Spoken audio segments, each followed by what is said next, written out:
What's up, No Nation? It's Jesse from Plant the Spear back with you for another episode. And today I'm going to talk about, can the Seminoles salvage their season?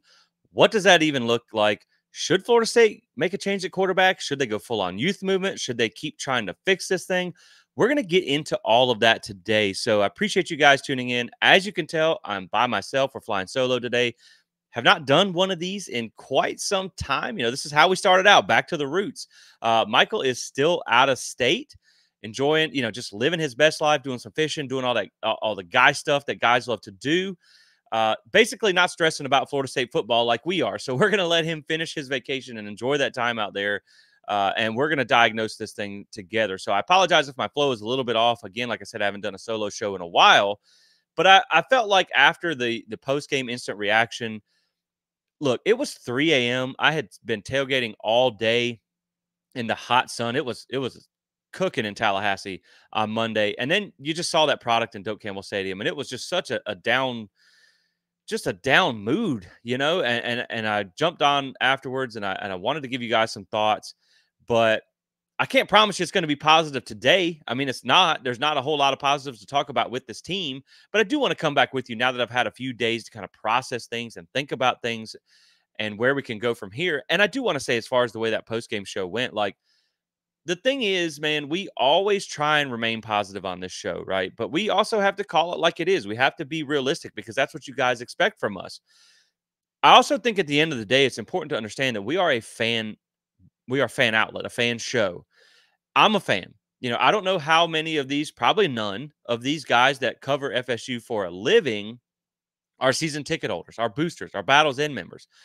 So when this team starts 0-2, when they play like they do, when you spent your money to be in Doak Campbell Stadium and watch that type of product, I'm not saying it's going to, like, no one's taking away my birthday because of this, but at the same time, it's also like it does kill your mood. You do invest a lot emotionally and financially and all that into this program. So just do keep that in mind. And also, one other thing to keep in mind before we jump into this is that Michael will be back this week. And so later on in the week, on Sunday, we're going to record. I'll either have that out for you guys, hopefully Sunday or Monday, depending on what time we end up recording. We are going to go big picture on some of this stuff. Being it's a bye week, I feel like it's a good time. What I'm going to do today is kind of talk about where we're at currently, what can happen going forward. And then in that one, I think we want to talk big picture stuff. How can Florida State recover from the season that we expect them to have?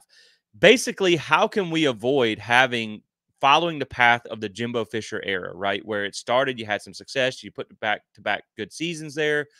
Now, we didn't win the national title, but again, that was kind of out of our control there. And then things just were a steady decline into where this program never recovered. You went into the abyss for a little bit. You had to make coaching changes. That's kind of what we're going to talk about on Sunday. So I know you guys will enjoy that one too. Just some more content throughout the bye week, but that's kind of just to give you guys a heads up of where we're at going into this week. So before I jump into this, I first want to bring you a quick word from today's sponsor, and that is our friends at the Autograph app. They just rolled out a bunch of cool features, including dark mode, which I got to have because I work at night. Actually, just got off of work, so not a whole lot of sleep again, but that's okay because we're going to burn, we're going to put in the work hours for you guys to get the content that you want. But man, these guys, they got all the content you want. And if you're down on Florida State, and if you're watching this, you probably bleed garnet and gold just like we do. You still want to hear about Florida State. You're still going to follow along this team. You can still be mad, but you can still love the team. But if you're tired of it and it goes real bad, they also have other teams, NFL, NBA, MLB, hockey. I even believe they got on there. They have over 275 teams covered. So even if you want news from someone else, I don't blame you. Go grab this app. It's great for every sports fan, and I'll link it below so you guys can grab it. So let's jump into this thing. First off, I think with the title of this episode, can the Seminoles salvage their season? I think let's talk about what that even means. This is a program, when you talk about Florida State, that has a championship level standard, right? That was set by Bobby Bowden, God rest his soul. We've seen this program be a dynasty. We've seen 3 national championships. Even when Jimbo Fisher came in, he did get this program to that national championship standard. And then when it fell off, they made a change. And then, the change happened. And then when Willie Taggart came in, it didn't look great. They made a change there. They brought in Mike Norvell. They stuck with him for a little bit. Things got better. And so going to a bowl game and all that stuff, winning 10 games, we were excited about that last season because we saw the progress. That's not the standard at Florida State. So when I say salvage the season, I think you also have to understand that this season is still going to be a disappointment by all intents and purposes. But going 6-6 or 7-5 and making a bowl, which I do think is possible if some things get corrected, is much better than going 2-10 or 4-8 or something like that, because you actually show that you can pick yourself off the mat, that you can find some momentum. Maybe you keep some of those young guys engaged. Hopefully you keep your recruiting class together, because that's how this is going to get fixed, is by bringing in those talented high school recruits. And we're going to talk about portal versus high school and all that stuff today as well. But so I think you have to define what that even means when I say salvage their season. And I think that is what it means, is try and get to a bowl game at this point. That also gives you 14 extra practices. That also gives you another game, because frankly, I don't know how many guys on this roster are going to want to play in a bowl game that's not even, I mean, we didn't see a whole lot of them playing a New Year's Six bowl game. Now, there was other reasons for that, and we're going to talk about that too. But I don't know how many guys are going to play in like the Gator Bowl or whatever it is. So you get a chance to get some young guys opportunities, because those are going to be the guys that are going to be here next year. And we're going to talk about whether Florida State should go youth movement or not too. And it's probably at certain positions where they should and some where they shouldn't. So I think that is important to understand. And I think one thing that you have to understand is one caveat here, and this will play into this part of the conversation. This will also play into the quarterback part of the conversation, which we'll talk about in just a second. Look, we have looked terrible at Florida State. There is no ifs, ands, or buts about that. You can't deny that. Outside of Miami, and I get you could say Clemson didn't look good against Georgia by losing by 31 points. Are they a national championship team? No. Are they going to play another team like Georgia on their schedule? No. So, Georgia would probably beat, 15 to 20 of the top 25 teams by 20 points, 30 points. So I don't think they're losing by 30 points to Georgia. I don't think is as dire as we look, losing back-to-back weeks as double-digit favorites to Georgia Tech and Boston College. They could still go out and win an ACC championship. They still have a really good defense. Their offense is just terrible. But I think with that being said, the rest of the ACC has looked like dog water. It has been bad. And so there's still a very, very slim chance. And when I say very slim, I mean like hanging on by a thread, that you could actually sneak your way into that ACC championship game. Now, you're going to need a lot of help. You're going to need to see a lot of improvement. And you're also going, I think if you take one more ACC loss, and you got Clemson and Miami on the schedule still, so it's probably going to happen. I think that's the nail in the coffin, right? Now, hear me out. Am I saying we're going to make the ACC championship game? No. I think we're currently on a path to win 2 to 4 games. I think that's where we're at. You get Charleston Southern, maybe you get 1 or 2 other, but I can't find more than about 4 or 5 wins on the schedule without some major changes. So I want to put that on record too. But I think when you talk about going full on youth movement, knowing the things that I just said, trying to make a bowl game, trying to salvage this season to some degree, knowing that the rest of the ACC picture is kind of wide open outside of, and to be honest, Miami looks great, but they played a bad Florida team. We just made Boston College look good. So how good is Miami and how bad is Florida? That remains to be seen too.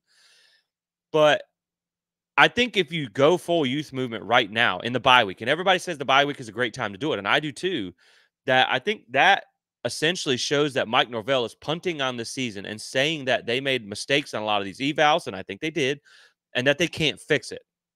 So while from my standpoint, personally, me, Jesse saying this part, I think there are some changes that need to be made from a personnel standpoint.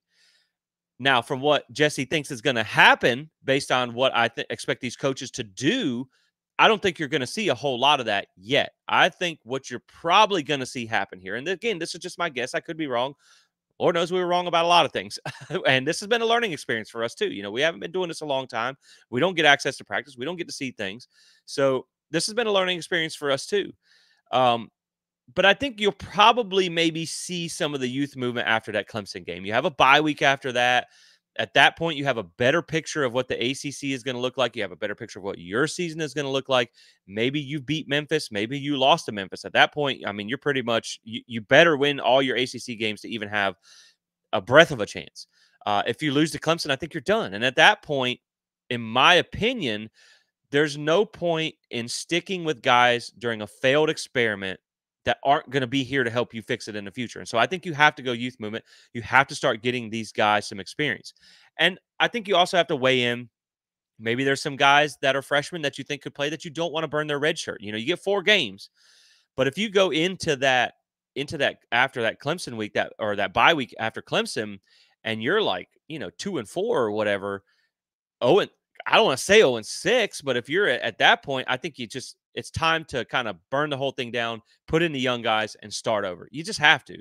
That doesn't have to necessarily be at every position, but I think you need to start getting ready because, again, man, you got Alabama coming into Tallahassee to start the season next year. And if you don't get these guys ready and Alabama comes in and kicks your teeth in week 1, that could snowball the rest of the season. Now you're probably going to have a cupcake after that game. I think it's like Texas A&M Commerce or Kent State or something like that. So of course you can rebound, but that's not going to be the way you want to start your season. So you need to start getting these guys ready. And frankly, DJ's not going to be here to help you beat Alabama. But we're going to talk about the quarterback position in its own right. So I just want you to understand those things. That's what I think is most likely to happen. I don't think you're going to see wholesale changes right now, although there are some positions where I think you should see some changes. But that's more the way that I see things going because I think Mike Norvell, and I don't fault him for this. I think you want to still show that you're trying to fix this, that you're trying to rebound the season. And you do have a bye week to work on some things. Now, to be honest, you had 9 days. I know they spent an extra day in Ireland, so maybe 8 days, but you had 9 days to get better from Georgia Tech to Boston College, and it looked significantly worse. And so I don't know what the bye week is going to fix here. But let's just say you fix some things, and we're going to talk about what maybe I think they can do and they need to do. What they can fix during the bye week, you come out, say you beat Memphis. And when you look at Memphis, of course, we're going to do a Memphis preview for you guys coming up next week on game week. This might be a chance for you to get right because when you look back at what Memphis did, and they play Troy this weekend, so I'm going to watch that game, see how they look. But they played North Alabama last week or for the opening week, and they only rushed for like 59, 60 yards or something like that. Right now, I think Florida State would lose to a triple option team that doesn't complete a forward pass because we don't even know what this pass defense has because they don't have our safeties are essentially walk-up linebackers at this point because they have to help in the run game. We're giving up over 200 yards in rushing offense every single week now. And so I think next week, if you have a team that doesn't run as strong as the previous 2 teams that you've seen, and frankly, those were the best running teams in the ACC last year, maybe you have a chance to get a win here, right? At home, they're a G5 team. You're more talented than them. You were more talented than the last 2. I get all that. They're not a great rushing team. Maybe you can get one win under your belt to get some sort of confidence. Then you get Cal coming all the way over from California. They play, I think, Auburn on Saturday, so we'll have a good idea of what that team's going to look like. That can be a game that you can win. Okay, that should be a game that you can win. And so then you've stacked 2 wins in a row. Then you go to SMU, a team that almost lost to Nevada. That's not an intimidating environment. Maybe you get a win there. Do I think you're going to beat Clemson at home? Probably not.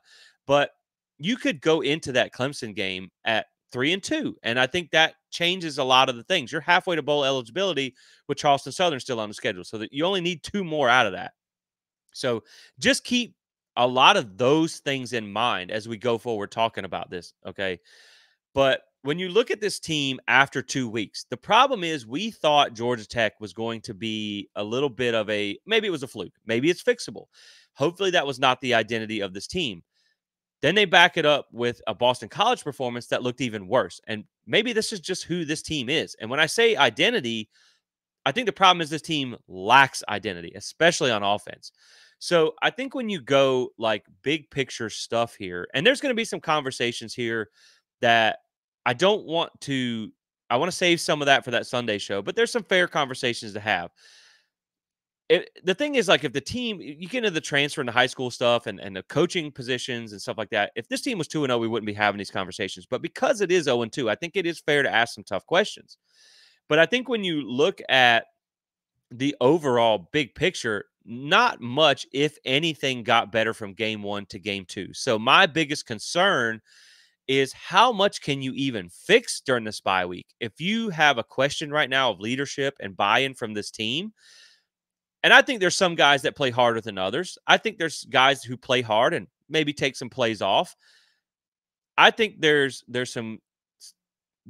a leadership problem on this team. And I think there is questions about the culture right now. And I don't want to I don't want to go too far into that because I'm not in the locker room and I don't know that. But I think the way last year ended with the snub, with the players opting out of the bowl game, and I think Mike Norvell did probably push a lot of them to get out of the bowl game to go to the NFL because 10 NFL draft picks did a lot of good stuff for this program, but you couldn't back it up with this. It looks like we lost our soul after the end of last week or last year. And that's just, it's hard, man. This is so unexplainable. This team does not look like a Mike Norvell team. It is not coached like a Mike Norvell team. And I don't even really think you can blame it all on the transfers. I mean, when you look back to the transfer portal, and I know I've been a fan of the transfer portal. It's been something that I thought they should utilize, as a coaching staff. I think you need to accent your roster with transfers. And I think it's also fair to say that the transfer portal got us from where we're at to where we were the last 2 years at 23-4.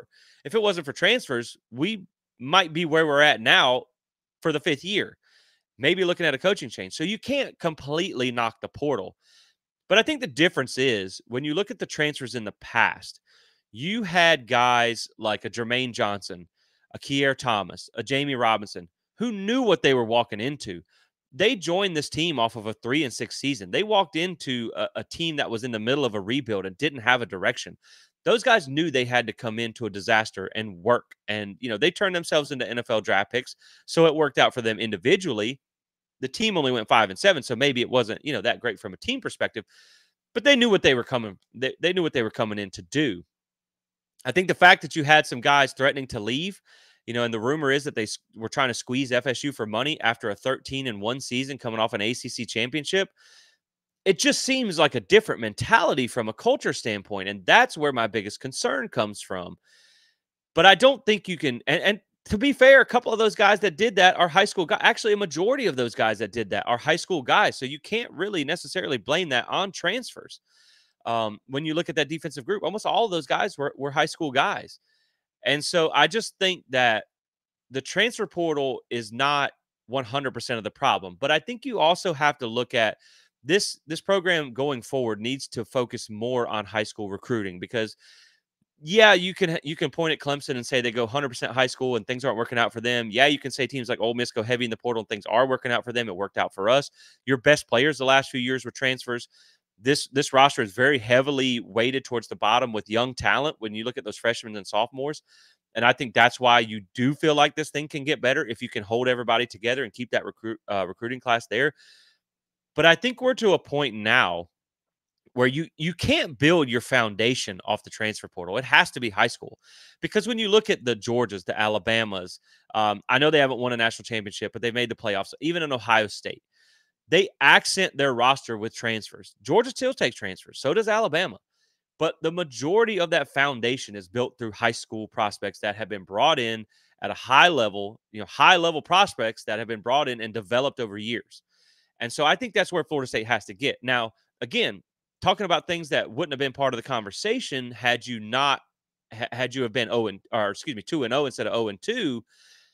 It's hard to look at things with revisionist history because we didn't have the benefit of hindsight. We didn't have that preseason, but we have it now. I think now when you look back, I feel like this year should have been maybe you just accept the fact, put the redemption talk away, and just say that. And I understand Mike Norvell's job is to win games right now. It's not to we're going to take our lumps this year. But I think you should have acknowledged that this should have been a growing year with a lot of the young guys. Then you go get a couple of accent pieces out of the portal to help those young guys have a good season. Go out and get the big money that you paid for some of these guys. Maybe you let some of the guys walk. Maybe you don't spend what they say that you spend on DJU, because there was a podcast this week by a credential media outlet that said you spent a lot of money on DJ. I don't know who approved that, but whatever. That's not my decision. But maybe you spend that money on some receivers to help Brock Glenn. And so that's just, but it's revisionist history. It's hard to say that because the transfers have got you to where you're at. But I will say, when you look at some of the transfers from the past, again, they knew what they were coming into. They were strong culture guys.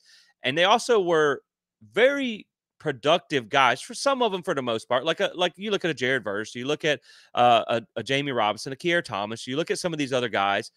I know Trey Benson and Johnny Wilson wasn't, but they were physical freaks and things like that. And some of these guys are too. They're just not panning out. But they were productive maybe just at a not so great team or a different level.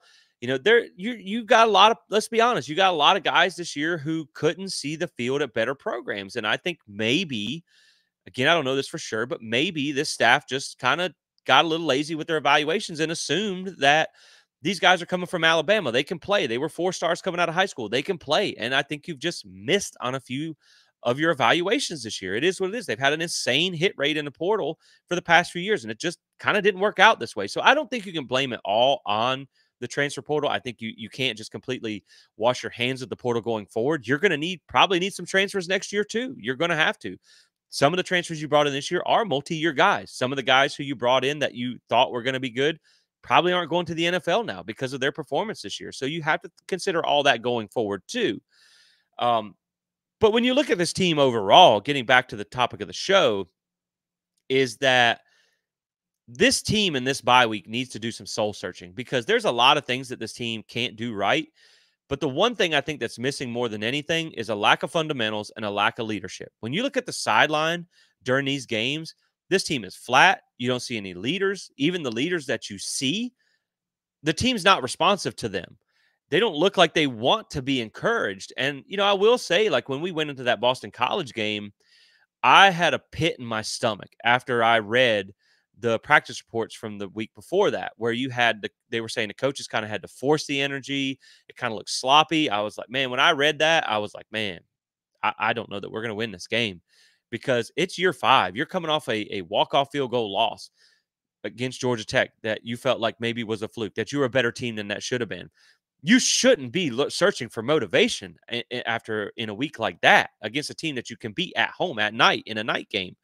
And so that was my concern. So I think really the overall thoughts from a big picture perspective is this staff has to figure out what they can and cannot do. And I know there's not a lot of that right now, but you have to find an identity. And that's going to really show up when we talk about the offense here in just a second. But you got to find leaders. You have to work on the fundamentals, man, because at the end of the day, this team can't catch, they can't tackle, and they have a hard time blocking. And that's the basics of football. That is not scheme related. That is not on the play calling. That is not on the coaches. I mean, yeah, they need to coach them better, but they're not coaching them to miss tackles and drop balls. And frankly, there has been some plays where guys just don't look like they give 100% effort. Now, I'm not saying they're not playing hard and they don't want to win, because I think these guys do want to win. I mean, it's embarrassing to lose. These guys are Division I athletes. They want to win games. They just don't look like it on Saturdays or Mondays. And so I think you have to get back to the fundamentals. And, drop passes has been something that has really hurt this program for a long time. You look at the 2022 NC State game. That's pretty much what lost us that game. And no confidence in our kicker, who is our only bright spot this year. But I also think, as we get into the offense, drop passes have been a problem. And we can start with DJU there. But again, like I said, from a big picture perspective, you got to find some leaders. You got to figure out what you can do. You have to form an identity, and you have to pick yourself off the mat and fix the fundamentals. That is, if you do nothing else, I think that could almost get you to a bowl game, just doing those few things right there. So let's talk about the offense. This offense lacks any kind of identity at all. In week 0, you ran the ball in spite of the pass, and it didn't work. In week 1, you passed the ball in spite of the run. It didn't work. You got to find something that you can be good at, and you can't abandon either one, because frankly, right now, teams don't respect your pass game. I mean, you look at the one play where I think it was like 2nd and 15, and Boston College had no deep safeties. They did not respect you at all. But there's some problems with this offense. I mean, we talked about it a couple episodes ago, where we kind of really dug into this team a little bit. You just don't have anybody special at wide receiver. We thought Malik Benson could be that guy. I'm not saying that he can't, but maybe the targets were low for a reason. Maybe there's a reason that, and Kentron Portier showed some flashes, but maybe there's a reason the rest of these guys didn't crack. They got pushed down the depth chart with guys like Keon and Johnny and all that. I like Kyle Morlock. I think he's a good guy. That's great to say, but he's dropped 75% of his passes this year. When you look at PFF, he had, I think, 4 drops in that game alone. And so the people around him, around DJ, are not helping him out at all. And I think that's fair to say when you talk about DJ. But when we start at that quarterback position, I think again, DJ's not getting the job done. Look, let's not beat around the bush there. And I know people will talk about the NIL money and how much they paid him, and that it's going to be hard to put him on the bench because you're going to have to admit you made a really expensive mistake. Look, Willie Taggart was a really expensive mistake, and we fired him after year 2, and it took us a few years to pay that buyout out. I think when you look at expensive mistakes, you also have to understand that putting in a guy like Brock Glenn doesn't guarantee that you're going to fix the problem, but it brings spark and excitement. And spark and excitement will at least bring donations, which is what helps you kind of fix this thing. If you keep trotting DJ out there and it keeps looking as bad as it does, there's been so many rumors of people who are want to stop their donations or want refunds, which I think is ridiculous. I'm not cutting off my Battles End donation. I might not be happy with the way things are panning out with the investments that we've made, but that doesn't mean I'm going to stop giving them the benefit of the doubt when we've seen them do well in the past. But I think there's something to be said about that, about spark and excitement. I think when you look at DJ, there's a confidence issue there, guys. I mean, just big time. He does not look like he believes in himself, and this team does not look like they believe in DJ. I mean, you saw Kyle Morlock, who frankly ain't got a lot of room to talk because, like we talked about, he drops about 75% of the passes that are thrown his way. But after that terrible red zone stand where Florida State he missed, the ball got batted. I'll give him that. But you're 6'4", man. Find a way to get around the defensive tackle. You missed the receiver in the back of the end zone on the first play. And then the seam route to Kyle Morlock, you overthrew him. And then Darren Williamson is doing jumping jacks in the back of the end zone, and DJ throws it into the stands. So the accuracy, the reads are frankly terrible. There was, I know one play where he tried to hit the running back coming out of the backfield, and he threw it in the dirt at his feet. And you can see Kyle Morlock in the background of the replay, kind of holding his hands out, like, man, I'm wide open, dude. You can't see me. Like, what is going on here? So DJ he's not a guy that's going to make average receivers better. And so that's kind of where we're at right now. You have an offensive line. I think the interior did okay with pass blocking this week, but your tackles got whipped. So he had to face pressure. He has receivers that kind of struggle to get open. There's some play calling issues that I have a problem with. You know, there was the one on the 4th and 5 where DJ throws the pick. It's 4th and 5, and when you go back and watch that tape, our first route, besides the hot route out of the backfield, his emergency release there, we don't break out of our route to come back to the quarterback until around 8 to 12 yards. You know, one guy broke at 8 yards. The rest of them were 12 yards down the field. You need 5 yards. Can we not run a slant? Can we not run a 5-yard comeback? Can we not do something right around the sticks instead of having to put your quarterback back there for 3-4 seconds? Your offensive tackle gets whipped. He throws the ball into pressure. He throws it 15 yards downfield for whatever reason, I don't know, to a guy that wasn't even in that spot, and it gets picked. There's still some play calling that I think has to be changed. So I'm not taking all the fault off the coaches either. But the DJU experiment it's failed, right? We can admit that. The problem, I think, is and I will say too that, like, the run has been a problem. You know, that his run has been a problem. The running game has been a problem. He's not helped out by the running game, but the passing game isn't good enough to back these defenses off to allow you to have some success in the run. But he's not getting help from anybody else. When you look at the PFF grades from that Boston College game, our receivers dropped 25% of his passes. It's not often he makes a good read. It's not often he makes a good throw. But when he does, they drop half of it. And so it's not 100% on DJ. He's not 100% of the problem, but he's a big part of it, and he has to take ownership in that. And so I also think when you talk about DJ, I think when you talk about making a switch here, because it's just not working. I think the problem is when you look at the camp reports, and if you don't want to believe anything that the credential guys say about what they see in camp, hey, I'm with you. You have every right not to believe anything that they've said. But when you look at DJ here, they have said that he has been, more consistently better than Brock in camp. So I don't know that Brock's going to come in and go, 28 to 30 for 303 touchdowns. I just don't think that's the case. But I think bringing in Brock does about 3 things. And I first want to touch on something. I went back last night and I watched that ACC championship game. And I was like, if we bring in Brock, what is this even going to look like? And I have to say the drop passes reared their head in that too. And Mike Norvell, he didn't let him throw a lot, but I think he had 23 attempts, only 8 completions. It was pretty terrible. But he let him throw the ball a little bit. And I counted 5 drops in that game. So, I mean, he had all the star receivers and they weren't helping him either.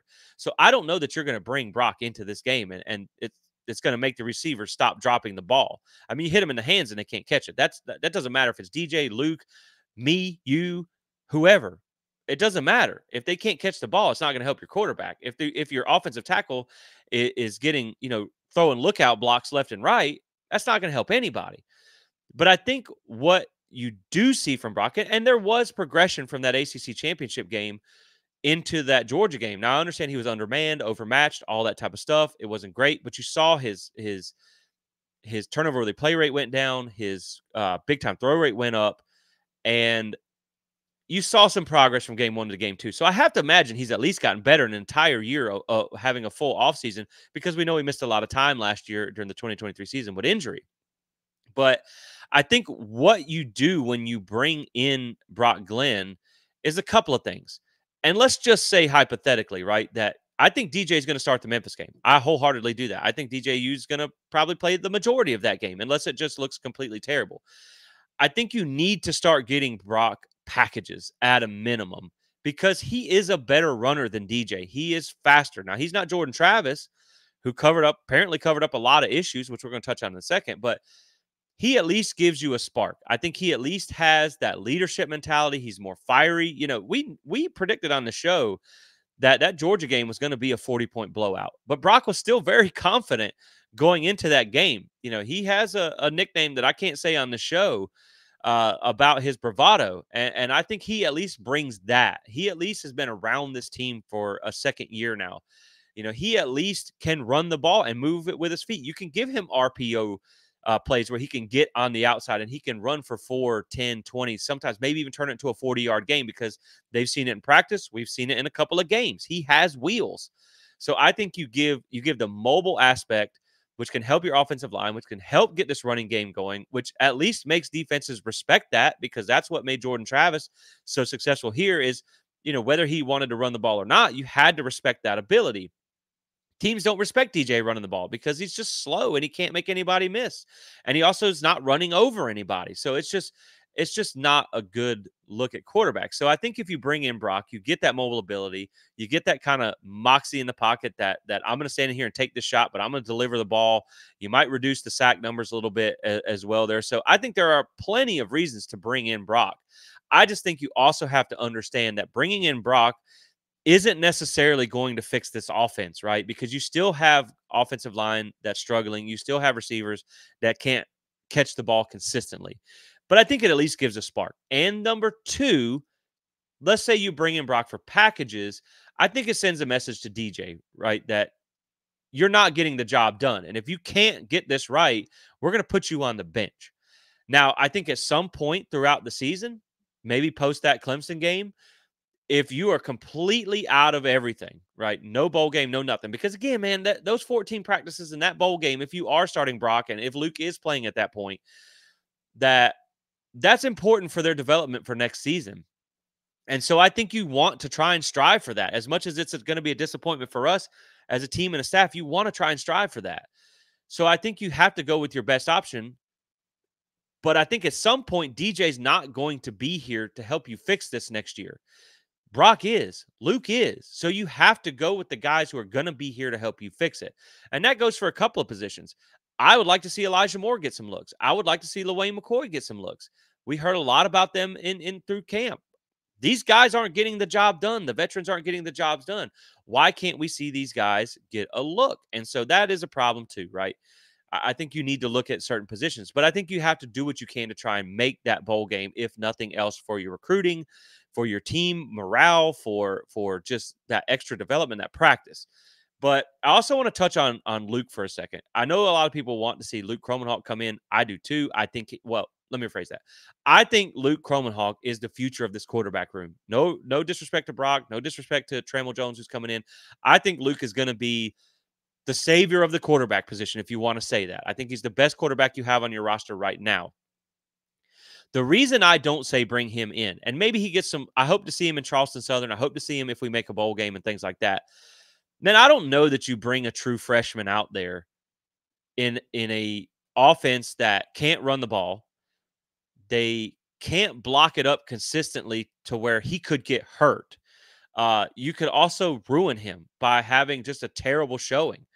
So that doesn't always happen. And I mean, freshmen come out all the time and play good, but I worry about stunting his development more than anything because, we always talk about like a bird in the hand, a bird in the bush. That's your bird in the bush right there. And you need him to be good going forward. So I don't know that you risk it on kind of a wash of a season. But I certainly don't think it's unfair to say that he shouldn't get a look when the opportunity presents itself. So I don't think you're going to see a change at quarterback, but I think you need to see Brock get packages. And I think if the season goes completely off the rails and a bowl is out of the picture and everything like that, or DJ just by after that Clemson game, man, it just has not gotten any better at all. With in mind the fact that guys aren't helping around him, then I think you got to make the change for the guy who's going to be here to help you fix it in the future. And even for running back, man, look, I was excited about Roydell coming into this. I'm not saying he's a bad back. He just really can't make anybody miss. He's kind of a one-trick pony. There's probably a reason that his best game at Alabama was South Florida in a game that they almost lost. I'm still impressed with Cam Davis. Yes, he had the big pass drop in the Georgia Tech game, but when you watch that Boston College game, there was one run where typically you see Florida State, when things get bottled up, they go down, they get pushed backwards, things like that. Our running backs go down with a shoelace tackle. There was one where I was watching, and you just saw the pile just keep continuing, going forward and forward and forward, and it pushed for 3 or 4 yards. And out of the bottom of that pile comes Cam Davis. So I think that's another position where you could see some young guys get a look. Where's Sam Singleton? I would like to see him as well. And that's not saying that Lawrence Toafili is playing bad, but man, he's had some really questionable pass drops, which has been one of his strengths. I don't think you can take Jalen Lucas off the field because he's probably your best offensive player right now. I think it's fair to give the young guys a look at tight end. Kyle Morlock, like I said, has dropped 75% of his passes. I think he had 4 drops on his own in that Boston College game, where I would like to see what Amari Williams can do. I would like to see what Landon Thomas can do. Just give him a look at some point. And I think if you get later in the season and things are awash, I think you should see that because those are going to be the guys that are going to help you. Yeah, I think when you look at the offensive line, I have some major concerns here. Now, I don't think certain positions are playing terrible, but they're not playing good either. I mean, there's a lot of times where you see Maurice getting blown back off the ball against Boston College's defensive line. What's that going to look like against Clemson? What's that going to look like against Miami? You had Darius Washington just got whipped on Monday night, and that's not good because he was supposed to be your best offensive line. I think Richie Leonard's playing well enough that you don't need to take him out. I think Keandre Jones is playing well enough that you don't need to take him out. I don't think you have another center that's good enough to take Maurice Smith out. You got to figure out something at the tackle position. And I'm not saying you should bench Darius Washington. And I do think that when you get Byers back, which he's been inconsistent at times too, that's probably a better option, at least than Rob Scott. So maybe you can see a path to that getting a little bit better there. But I think there is a really fair question to ask here. And when we get into of how this can improve, one of the main things to me is how much of a difference does Alex Atkins make? I mean, if he comes back and this offense all of a sudden starts looking better and the offensive line is in sync and things look better, man, give that guy a raise because he's a big part of this offense. He is the offensive coordinator. And do keep in mind, this offense has been atrocious. You've been without your offensive coordinator, despite Mike Norvell being the play caller. That probably puts a lot more load on him every week. But I think there are some fair questions to ask of that position. Why have all these senior guys that have 200 starts combined the last 2 years, none of them are going to the NFL? I think it's also fair to say that why are none of these high school guys that we brought in that big 2022 class able to see the field, at least to try them out and see what they have? First off, half of them have transferred out of the program. Julian Armella is in year 3, can't get on the field. I know Lucas Simmons hasn't been playing American football for a long time, so maybe he's not ready. Jalen Early, another guy that you're not seeing a whole lot from, and I think that's a fair criticism. I think Jordan Travis probably covered up a lot of stuff. Maybe even got, Atkins a raise in there because of his mobile ability, because this team has not been able to run the ball without Jordan Travis. This team, man, when I went back and watched that ACC championship game, that offensive line got their lunch ate. Brock was getting pounded in that game. And when he wasn't getting pounded, he was running for his life. It was a really poor showing by that offensive line. And so when you see this offensive line without Jordan Travis, and when we talk about Jordan Travis, this staff gets credit for developing him. So again, you still have to start asking who's next in line, because you've seen different guys. I know Chuba got hurt. I know Duffy transferred out, couldn't really crack the thing there. I think Tate was kind of a look. Willie didn't take a quarterback for 2 years. We got to get somebody. He was Mike's first quarterback commit. You just took him. I don't think he would be any better at quarterback just on the way that what he's doing at Southern Miss right now. That's another conversation. So I think you have your answer at quarterback. It's just maybe not ready to be on the field yet, but neither is the guy you got on the field either. But this offensive line has got some red flags, man. And the fact that you don't have any guys ready to go. I mean, look at LSU. Will Campbell, I believe, was like a freshman All-American tackle. You got Georgia that can bring in freshmen. You got Clemson that has freshman guys who are ready to start. And yet it's year 3 and we can't get any of these guys on the field. I think those are fair questions to ask. So again, we'll see how things look when Alex Atkins comes back. But if it doesn't get any better, I think there's some fair questions to be asked this offseason about what are we doing at that position as well. I mean, if you have a terrible season, and again, do keep in mind now that when we talked about this before, we talked about how a lot of the past teams like the Auburn with Cam Newton, the LSU with Joe Burrow, they took a big step back after those quarterbacks and they lost some big pieces. So it's fair to think this team is going to have a step back. But if you step back to 4-8, 2-10, that you have to start asking some tough questions. So I think that's fair to say. I think when to sum up the offense, man, I think you have to find an identity. You have to figure out, you have to balance the run with the pass. You have to figure out how to pass the ball efficiently enough to open up the run game in some sort of way. Whether that means bringing in Brock Glenn for a few packages or not, I think you got to find something to happen, because at least he gives you a mobile ability. And so I think that is going to be what the offense has to do here. You have to clean up the fundamentals. You have to catch the passes, man. If DJ can't throw the ball, but when he does, you drop it, it's never going to get any better. So you have to work on catching the balls that hit you in the hands. You just got to.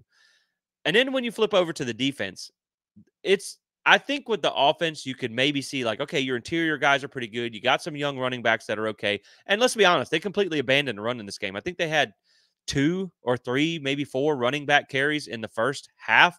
You only ran like 6 or 8 plays in the first half to begin with. So you can't just abandon things each week. You have to stay balanced to a degree. But I also will say that, like, when you look over at this defense, you have to blame the offense for a little bit there as well. I had a stat where they showed with 10 minutes left in the second quarter, Florida State had run 6 plays for 8 yards with 2.5 minutes of time of possession. Boston College had run 28 plays for 161 yards and 16.5 minutes, or almost 17 minutes of possession. So the offense is not helping the defense out. We talk about we can't get touchdowns. We can't get first downs. You can't give this defense a chance to catch their breath. And we've seen this year, they don't rotate as heavily as they did last year because they just don't have the depth to do it like we thought they would. Now, they do rotate some guys in, but it's not quite like they did last year. But this defense, I think, when we talk about the offense, you can maybe see something here, something there, one player change, maybe you make a quarterback change, maybe that helps. This defense is an unmitigated disaster all the way across the board. And I think after the season is over, you are going to have to make some changes, some wholesale changes on that side of the ball. You're going to have to make some tough decisions, have some tough conversations. You know who I'm talking about from a lot of different perspectives. It's time to revisit some things.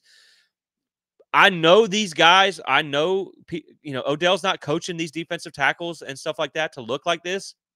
But if these guys aren't taking the coaching and you don't have these guys, blue chip high school dominant guys coming in behind them, because that's really in the trenches, that's what you need. You can scheme up all you want, man, but in the trenches, it's X's and O's versus Jimmys and Joes. And it's always the Joes that are going to win, or I don't know, maybe the Jimmys are the good ones. Who knows? But man, you just got to make some changes on that side. But we're going to talk about that more on Sunday. But they lack physicality. They lack communication, and the tackling is atrocious. I think when you look at this defense, the basic fundamentals are the worst part. I can't even tell you that the scheme is the bad part because the fundamentals are so bad it's hard to even know. Teams don't have to throw on you. They don't respect, you know, we need to start we need to, they first off they need to change their mentality though. Now that might be a little bit hard this week when you go into that Memphis game because it is going to be a passing team. So maybe you don't just start bringing the heat this week. But if you have a good rushing team, man, you got to bring some more pressure. You're going to have to start sending some guys. For goodness sakes, Adam Fuller, do what they're doing to our offense. We cannot run the ball. Meanwhile, we're giving up 200 rush yards a game. Steal their game plan. Connor Stallions that defense. Do something to change the style up because what you're doing is not working. These teams are not successfully throwing on you. They're running all over you. Why are we not selling out against the run? Those are the questions that I have. But, man, the fundamentals have to be fixed. I think there is somewhat of a lack of, I don't want to say a lack of effort, even though there are some clips that I have clipped. That look poor effort. I mean, there's some tackling where guys look like they're literally just kind of patting guys on the butt as they walk by, and they're not wrapping up. They're not willing to put their body on the line to try and take these guys out like other teams are doing for you, against you. But I do think there is a little bit of a lack of want to by some of these guys because we've seen some of these guys play better than they have. And so, and some of that is at certain positions because if you watch, and you go back and watch film, and I always watch the film, I usually try and watch it, every play multiple times, sometimes slow down at different speeds. There's a lot of guys that stand around while the play is still going, while teams are pushing. You'll see the offense come in and jump in and push their guy forward for 3 or 4 yards. Meanwhile, some of our guys are just standing around with their hands on their hips, watching everybody else make the tackle. Man, the fighting off blocks is frankly pathetic in a lot of these positions. Guys just catch blocks. They don't bring the physicality. They don't really particularly look like they're working hard to get off of that block. Man, I honestly question, and let me say this first. I don't think this defensive line is getting any help from the linebackers. The linebackers are the worst part of this defense by far. That we have acknowledged. I don't know that this defensive line touched a weight in the offseason because it surely doesn't look like it. They get stood up, which I know they don't get coached to do by Odell. They do not get coached to come off the line and stand straight up and get pushed back. They don't. But it happens almost every time we run the ball. The line of scrimmage gets moved 2 to 3 yards before the running back even gets to the line of scrimmage. It looks like these guys didn't even lift a weight. And I think when you look at the defensive line, I think Josh Farmer has some things there that you can build with. We saw him be good in the past. We didn't see Darrell Jackson be good in the past. We saw him be okay at Miami. They said that he wasn't all that great. He played in that Georgia game. I get it was his first game of the season. Wasn't really effective there. Now you're kind of seeing that carry over into this year. And to be honest, I think the staff kind of knows it. When you look at last game, he only got 34 snaps compared to Josh Farmer at 45. When you saw them bring in a rotational piece, it was mostly for Darrell Jackson. So I think they now understand that he's just not the guy they need there. And I think Daniel Lyons should be your starter.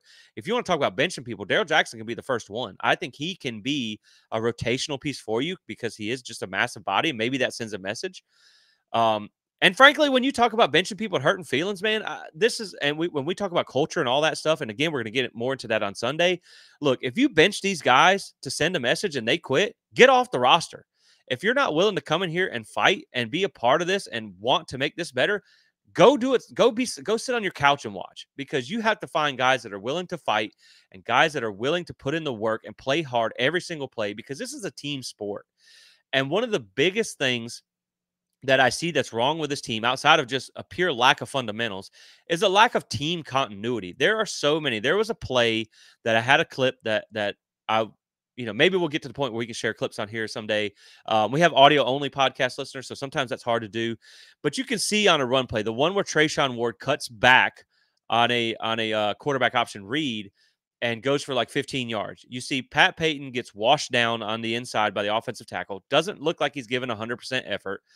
Cam Riley, who's supposed to have backside contain because the other two linebackers fired on the play side. Cam Riley's supposed to have backside contain. He gets sucked into the play because he's not playing disciplined football. He opens up a wide open rushing lane. It goes for 10 yards. Conrad Hussey comes by and basically gives him a pat on the back as he runs by. one of the most piss poor excuses of a tackle attempt I've ever seen. And it goes for like 15 yards. So when you have a lot of guys who aren't doing their job together, the other 75% of the defense did their job on that play. But because 2 or 3 guys didn't do it at the same time, the whole defense looks bad. So you got to find guys who are going to give their all every play and you got to figure out how to make this team play together, man. It's just so crazy. Now, I think when you look at just how disjointed they look, and I think when you do look at that interior group, there are a lot of double teams. There are, because now they lose a lot of one-on-ones too. I can't take that credit away from them, but there are a lot of double teams on an interior group because I feel like they think that your DNs and your linebackers aren't effective. So if they can take out your defensive tackles, they can do pretty much what they want. And that brings us to the defensive ends. Man, I love Marvin Jones. I love what he did for this program. We've had him on the show before. He's a friend of the show. I love the Laser Foundation that they're doing with Micanopy 1851. I love everything that they're doing. I'm not saying that Marvin Jones Jr. can't be a great player. I'm not saying that he doesn't have the body type to be that. I'm not saying that he's not a great kid. He's not effective at all. He has no impact on the game whatsoever. I don't think you can keep putting him out there. That's not a I'm not criticizing him as a person, but he has no impact on the game at all. And I think you have to swap him with Sione. I think Sione has to be your starter. He's not perfect. He's undersized. He gets pushed down a lot. Or it's hard for him when he's undersized to fight his way off a linebacker, but he has been in position more often. He has more impact on the game than Marvin Jones Jones Jr. has. And I think when you look over at the other side with Pat Payton, he is actually, I have mixed emotions on Pat Payton right now. I think he is suffering from not having Jared Verse on the other side, again, where you have those big, powerful defensive ends like a Jared Verse, who, like we always joke on the show, if he can't get a sack or if he can't get into the backfield because of the offensive tackle, he'll sack the quarterback with the offensive tackle. And you just don't have those guys this year. I think Pat Payton actually is in position a lot, man. He gets in there. He gets inside. His tackling is absolutely atrocious. He has had a 27 tackle grade from PFF in the first 2 games. God, that's garnet red on the color sheet that goes green, blue to green to yellow to red. That is garnet red. That is maroon. That is terrible. His tackling is atrocious. So you have to figure that out. Now, he's a lighter weight defensive end.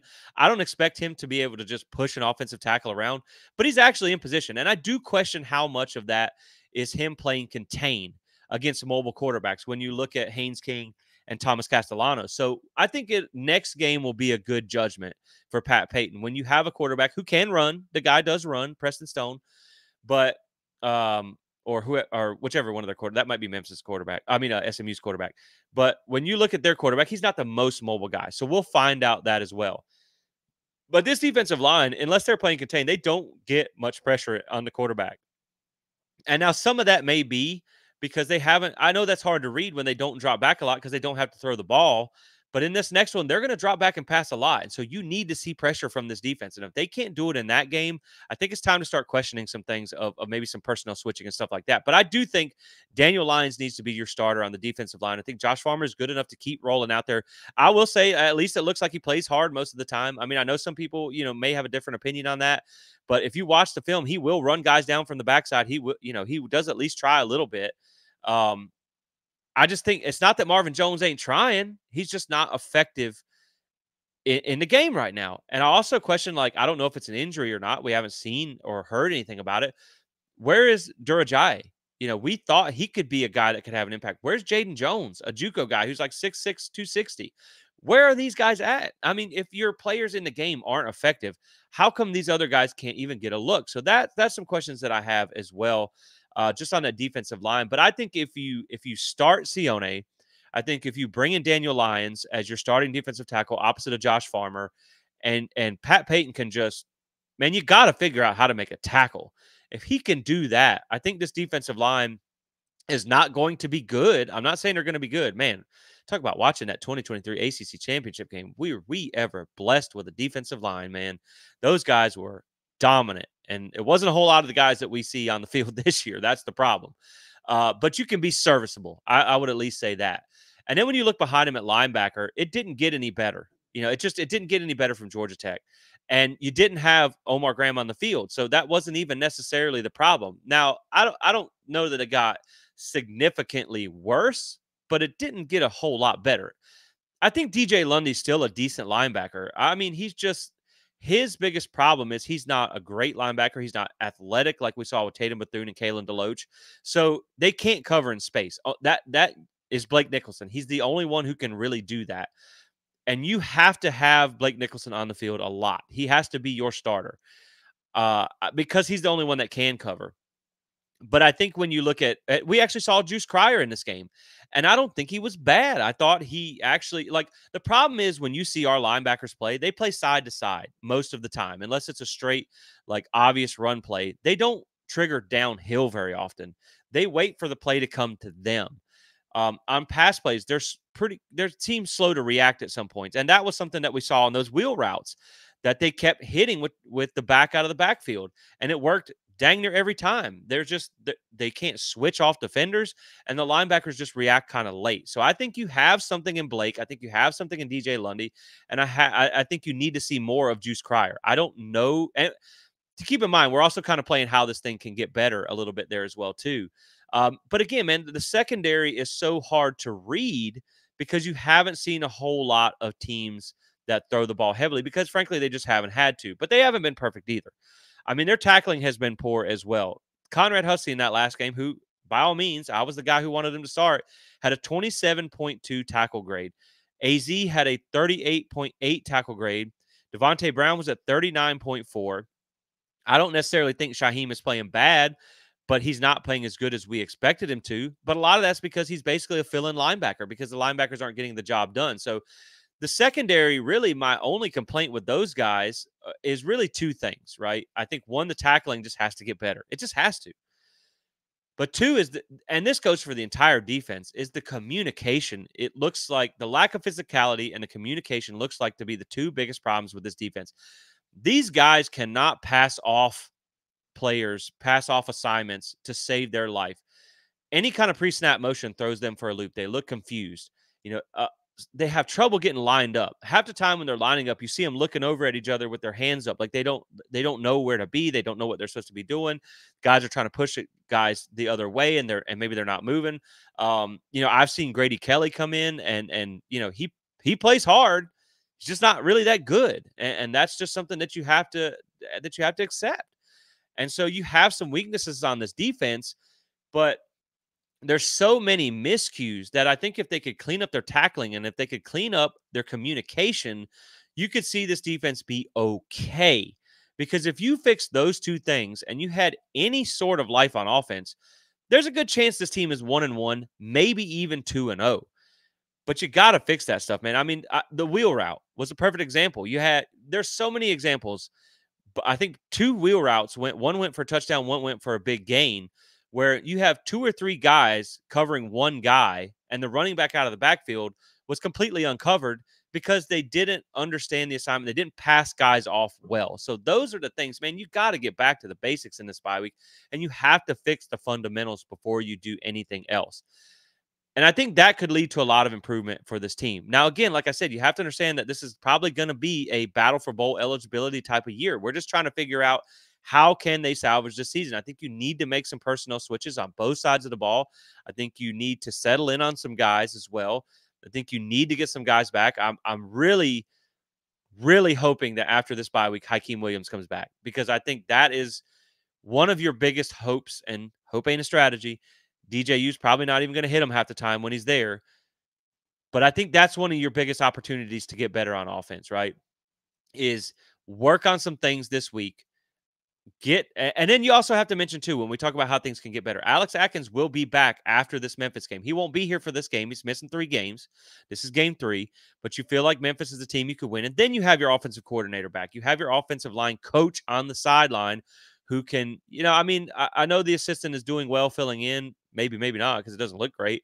But there's nothing like your true position coach. And Alex Atkins, we know, will get in that tail. He will chew on them guys. So I think you need that back on the sideline. I just think you do. And so that's some of the paths that I see to get better. Now, again, the quarterback position and what they actually do is going to be up in the air.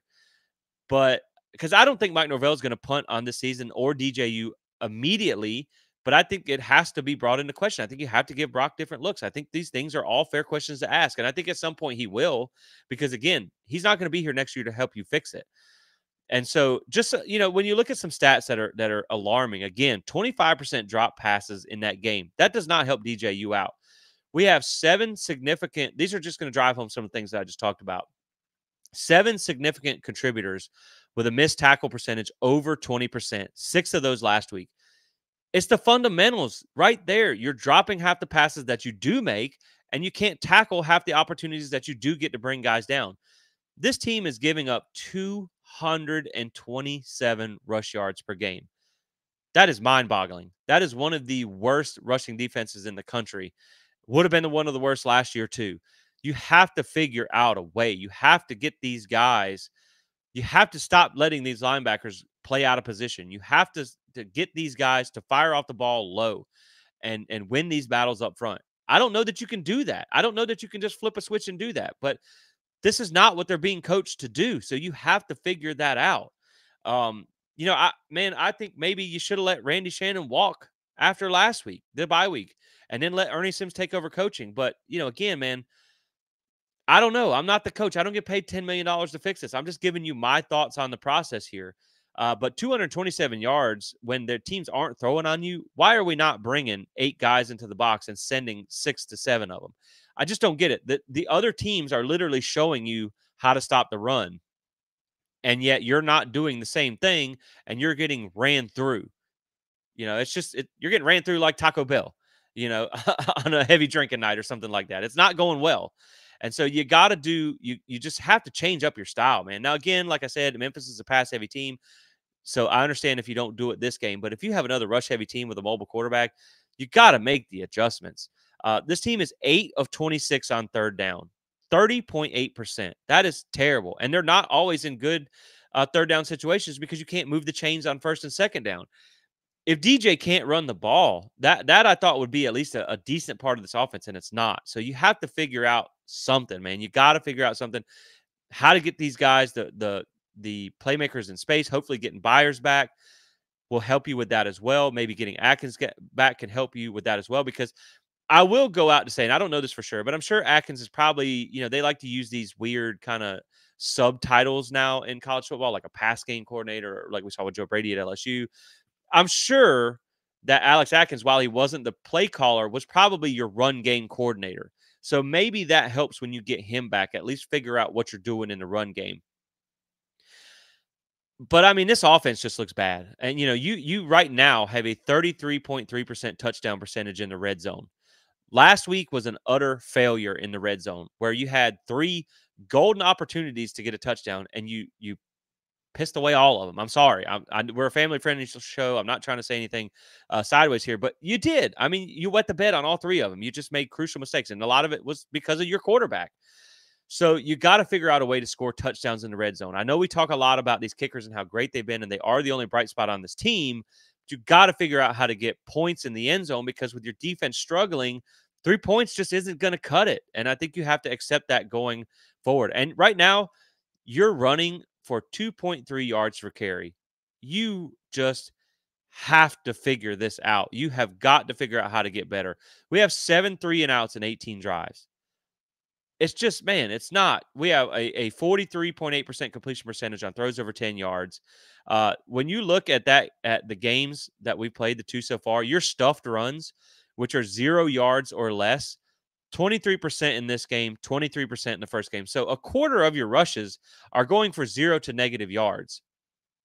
In the Georgia Tech game, stopped runs, which are 2 yards or less, in that Georgia Tech game, you had 31% of your runs went for 2 yards or less. In this game, 47%. Now, again, you did not run the ball a whole lot in this game, but 47% of your runs, almost half your runs went for 2 yards or less. You cannot successfully run the ball. And again, man, I think that comes into question where you think about giving Brock a look because of his mobile aspect, because we saw what Jordan Travis did for this offense in the past. I think you have some honest questions about maybe you give some of the younger guys a look. Like, is Armella that bad? Because what we see on the field is not that good. And so I don't have the answer to that. But I think you have to figure out some way to actually move the ball on the ground. And again, I know you're running it into loaded boxes, so you have to be able to throw the ball, but you can't really do that successfully, and you can't catch it when you do. So, like, this is the problem with this team. You don't have, like, here's something we can do, here's something we can't do. Let's stick to this while we figure this out. You can't really do either. And so you got to find an identity on this offense because, again, like we said, you didn't really throw the ball successfully in week 1 and you didn't run it successfully in week 2, but you allowed DJ to throw the ball 42 times in this game. So you just don't have an identity through the first 2 weeks. And I think that's something they need to work through on this bye week. Your explosive plays are only at 9% in both games. And again, man, you're giving up 56% of third down conversions. Opponents have scored on 7 of 8 trips to the red zone, with every score being a touchdown. The Georgia Tech field goal, as we know, was not in the red zone. You got to figure this out because you can't go 0 for in the red zone for touchdowns and then allow the other team to score touchdowns every time. You just can't. You're going to lose that battle. And so I really think when we kind of start to bring this home, just looking at the assessment of where I'm at after 2 weeks, realizing that this team is what we saw in week 0. That was not a fluke. But that doesn't mean it's not entirely fixable. Man, you just got so much to fix. I don't know. My problem is I don't know how fast you can fix things significantly, because you need a significant fix. Because here's the problem: this schedule is only about to get harder. Memphis is probably as good of a team as Boston College and Georgia Tech. Cal is not a great team, but they have a really good running back named Jay Knott who ran for almost 1,400 yards last year, despite being limited in 3 games. And you can't stop anything on the ground. So who's to say that guy doesn't run through you and you end up losing that game because you can't stop one guy? So, like that, those are the things that concern you. SMU, you got to go on the road against a team that we'll see how they look going forward after that Nevada game. They were projected to be pretty decent. And then you get Clemson. And so, like, it's only going to get harder from here. So you have to just find some kind of identity that you can keep working on. You have to find the personnel who are willing to get in there and play hard. You have to go back on the film and just look at these guys and say, look, man, if you're not even going to try. I saw they brought in KJ Kirkland in this game. So they are at least giving some of the younger guys a look, and maybe you need to continue to do that. Kentron Portier is a guy at receiver. Maybe if you have him back, maybe if you have Hakeem back, and Portier's still here, but you play him more often. You get Hakeem back. Maybe you have some things there. I don't think Jakai's bad.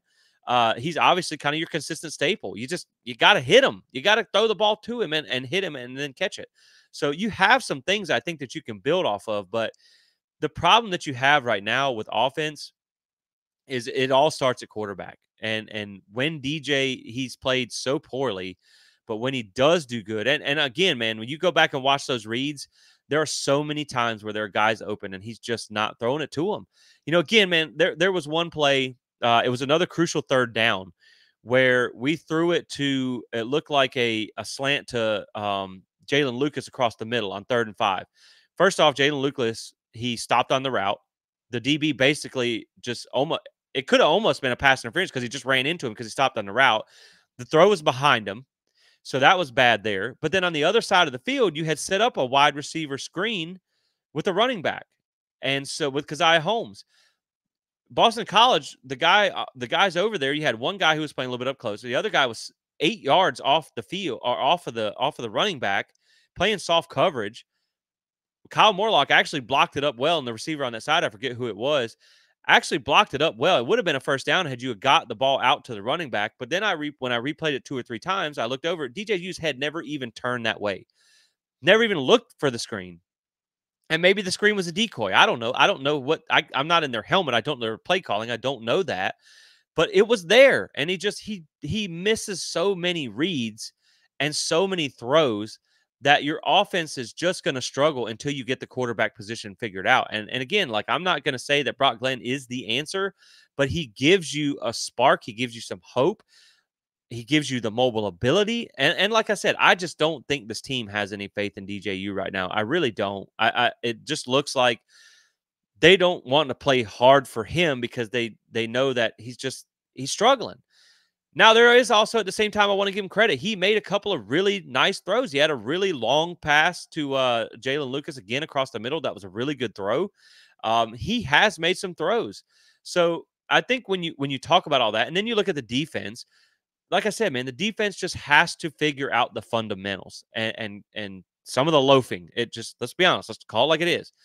I don't think they're not playing hard. They're just not playing 100% consistently.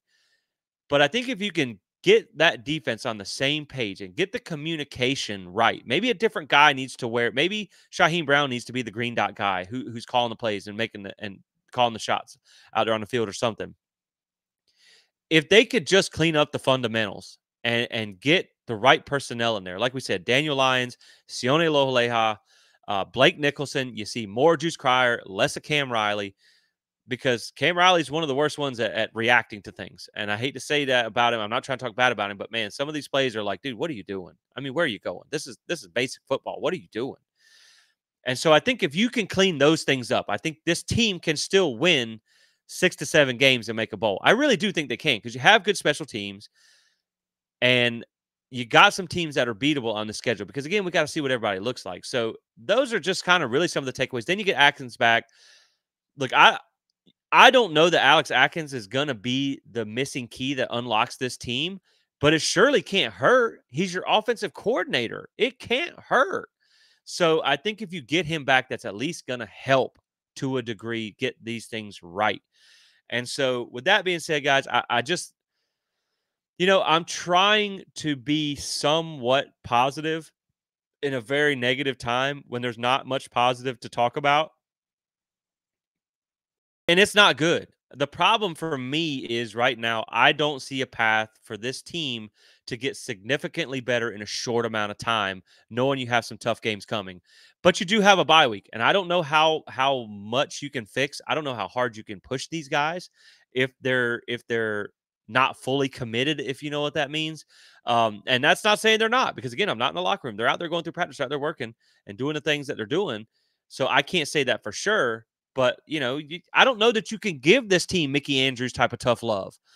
I don't know that they're not going to quit on you if you do that. At the same time, like we mentioned, if you can't take that, get off the roster. We got guys who can. We got guys who can come in and take your spot. So I think this bye week, Florida State has to do some soul searching, and they have to focus on the fundamentals, man. I would not even use the word Memphis this week. I wouldn't.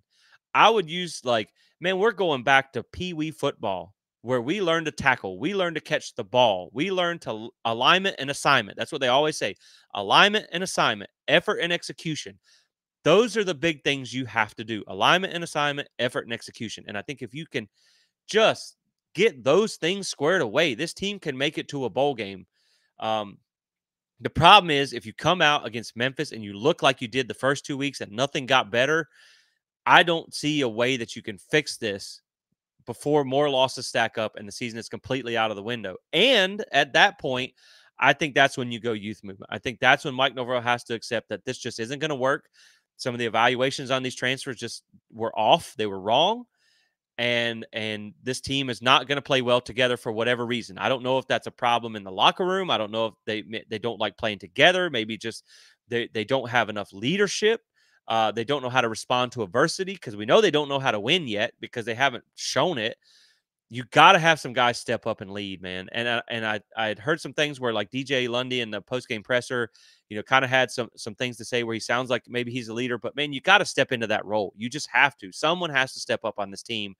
And so I'm hoping some soul searching during this bye week and some focusing on the fundamentals will help this team at least get better going forward. But man, I mean, we'll see. And if it doesn't get better, I think you have to go youth movement, because once the experiment has failed and you have nothing left to play for, here's the problem. You still got 10 games to play. Regardless, they're going to line it up and play. They're not just you can't just take your ball and go home and say, I don't want to play anymore. It doesn't work that way.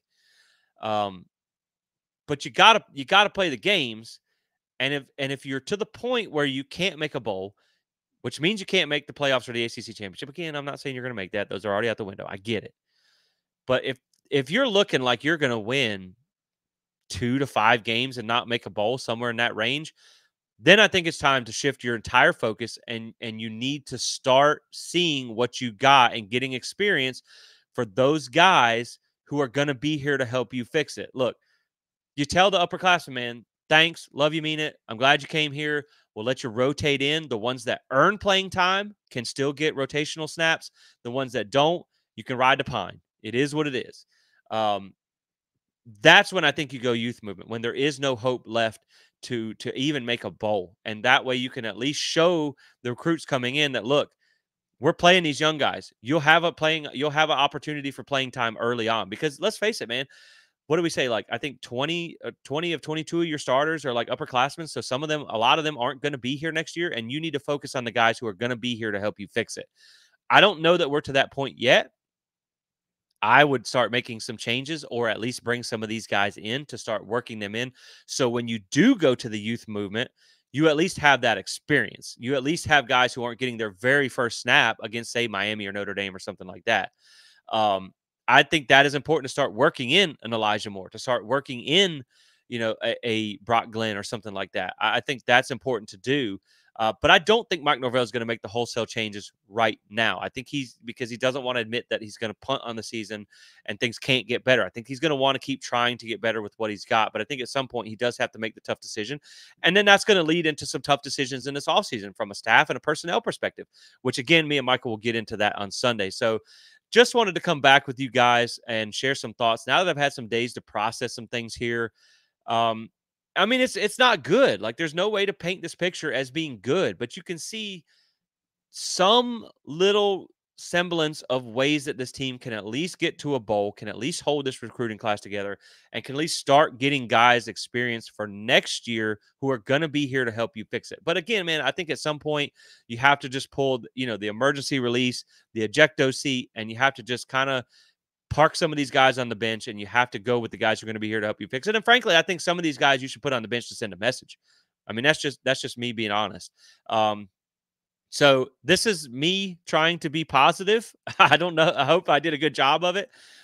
It's hard, man. It's tough. It's tough as a fan. It's tough as a media outlet. It's tough as a supporter. I mean, I'm always going to support this team. I wore my FSU gear on the way home from that game. I stopped at Buc-ee's on the way back home to North Carolina or South Carolina, and I was waiting to hear some comments about having the FSU gear on. And I mean, I'm sure, like you guys, I know all of you know exactly what I'm talking about. We're hearing it. We're catching it from everybody, every which way, the comment sections. And, I think people are actually maybe laying off a little bit now that we've lost 2 in a row, that they're kind of starting to feel sorry for us. But, you know, I'm still going to go to games. Like, I'm still going to be at that Florida game. I'm still planning on being at that Clemson game. I'm still going to support this team. I'm still an FSU fan. I'm still we're still going to have Plant the Spear. We're not going to go radio silent until the end of the year because things don't look good. Um, I'm not optimistic that things can get better, but I see a path to where this team can at least pick themselves up off the mat and make a bowl. And I don't want to just come on here and be depressing every single week.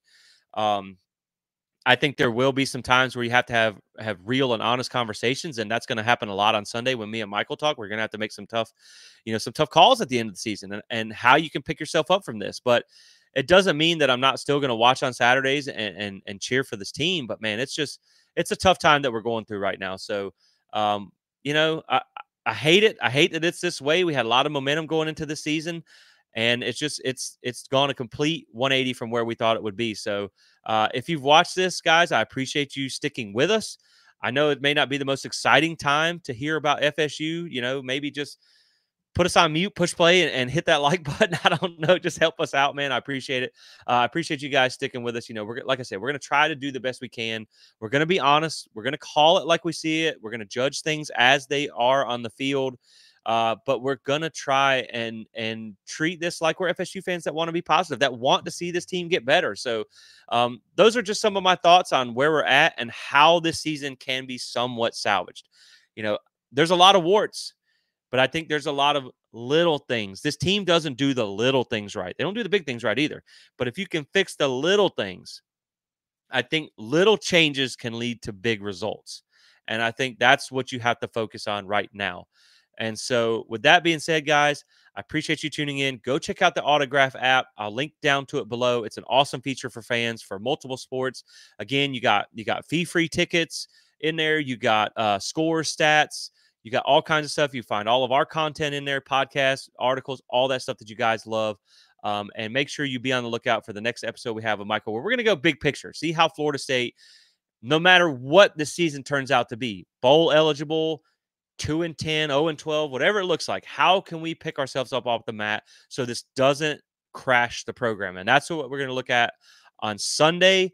We'll be back with you guys again, of course, next week for a Memphis preview, as hopefully Florida State can get that first win of the season. So I appreciate you guys watching. Drop a like and subscribe because it really helps the channel out. Rate and review on the podcast if you enjoyed this episode. And with that being said, guys, we'll catch you on the next one. As always, go Noles.